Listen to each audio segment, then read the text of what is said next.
ఎలా ప్రార్థించాలి? బాల్యములో సమూయేలు వలె ప్రార్థించాలి.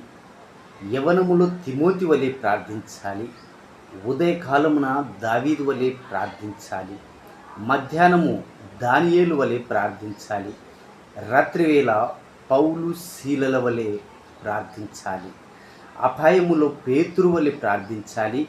దుఃఖములో హన్నా వలె ప్రార్థించాలి. శ్రమలలో యోబు వలె ప్రార్థన చేయాలి.